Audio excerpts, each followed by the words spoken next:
Hey everyone, welcome back to the channel, Software Engineer K, and we have some big updates today. So we have the reveal of the Master Collector Program version 2. I'm going to be going through my thoughts and exactly how that's going to affect the VeVe market. We're also going to be touching quickly on today's drop and just my predictions around that. And we are also going to be going through the price update for OMI today and kind of revisiting what we said quite recently, where we discussed that VeVe would be getting a new drop system. We're going to be kind of going through the new drop now. So exciting stuff ahead. Now, firstly, we have the upcoming Marvel Modern comic, or not comic, the collectible drop. So this time we have Storm, which is a mutant. Now, Storm, the edition numbers are quite high. It's around about 30,000 editions, but, and this is interesting, we do have a secret rare which is, as a percent, slightly higher than what you would expect. You know, about roughly 3% of what's available, or slightly more than that, 5% ish, is a secret rare. So that means, you know, you have a fairly decent chance at landing a secret rare. It's like, actually I would say close to 3%. It's about 1 out of 30. But what's interesting is, if we have a look at the rare, I wasn't actually aware of it. This version is the Queen of Wakanda, and apparently on an alternative Earth, 555326, we have Azari, who is T'Challa, aka Black Panther, and Storm's his son.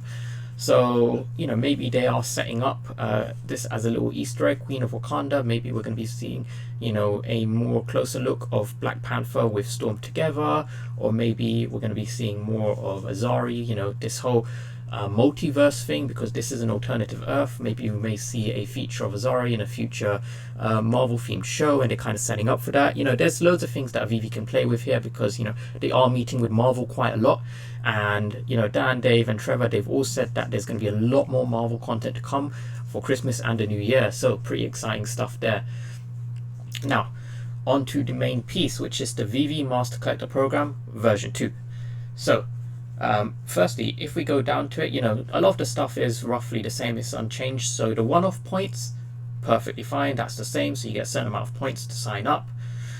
Now, collectible collecting, that's fine as well. You know, you get the same sort of diminishing points. This just prevents people from stacking the same collectible, loads of it, and, you know, just scooping up loads of points. So it encourages diversity. So it encourages people to buy things that they probably, you know, may not have collected initially. And then, now this one is interesting. So the collectible set points. Now I think initially it was 6 collectibles or more, but it's 5 collectibles or more, and you get 1 point per collectible per set, up to a maximum of 5. After that, you don't get any more. So for example, a Cryptkin set, which I think has about 8. If you have the full Cryptkin set, you're only going to get 5, which, you know, if you compare to, say, the Frank Kozik set, which has 6 collectibles in it, you're still only going to get 5 points. So what I believe is going to happen is the larger sets, such as Cryptkins, initially those kind of pump the most. I believe those are going to have a bit of a pullback, whereas people are now going to see the 5 collectible sets as having the kind of premium number of collectibles in it. Those are the ones that are probably going to be the best price point to point ratio. So 5 collectible sets, I think, for example, Captain America, that has a common, rare, uncommon, ultra rare, and secret rare. But again, the secret rare Captain America is quite pricey anyway. But secret rare collectibles, you know, they do have more points as well, 5 points per secret rare. So those ones I can see kind of having a lot better value moving forwards. Now, duplicate sets. This is, again, some people do collect duplicate sets. So, you know, for the second set, you get 30% of the points, and then after that, it diminishes by 10%. Now, the one that I really want to focus on is the comics. And I want to go back to this tweet I made.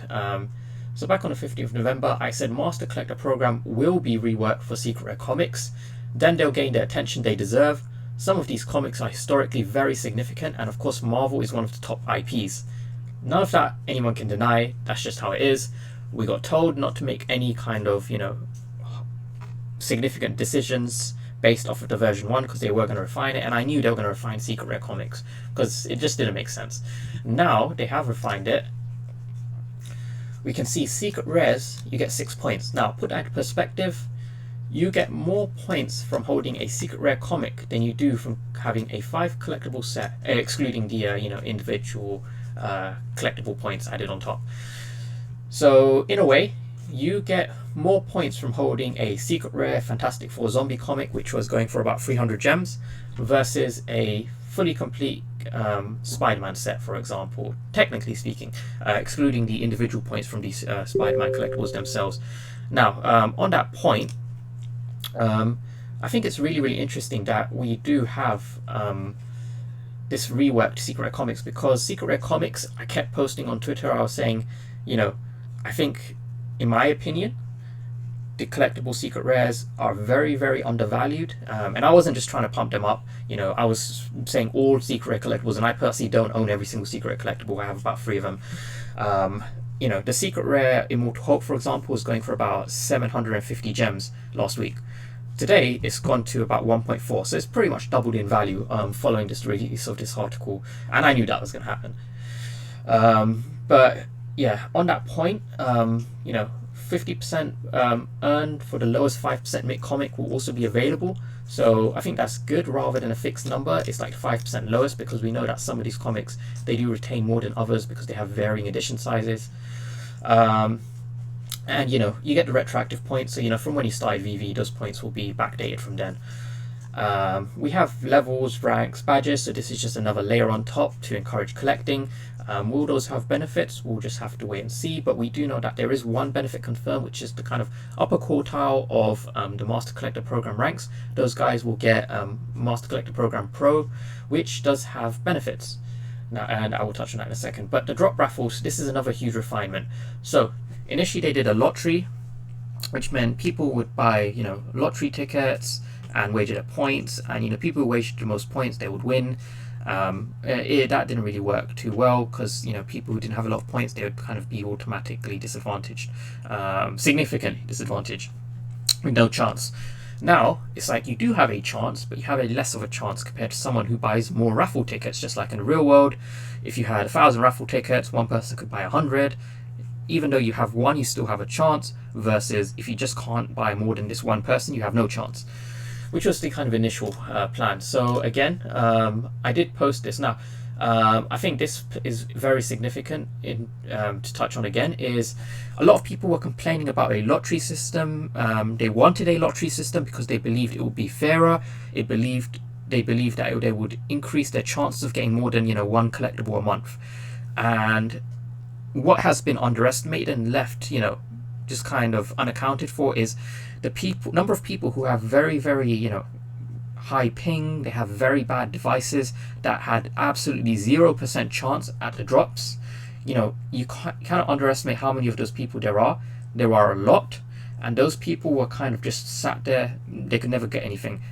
Those people who have 10-year-old phones with absolute toast of internet routers, they now have the exact same chance as landing a collectible as someone who has the newest iPhone 13 Super Pro with 1 million gigabit internet speeds. Those people have the same chance now.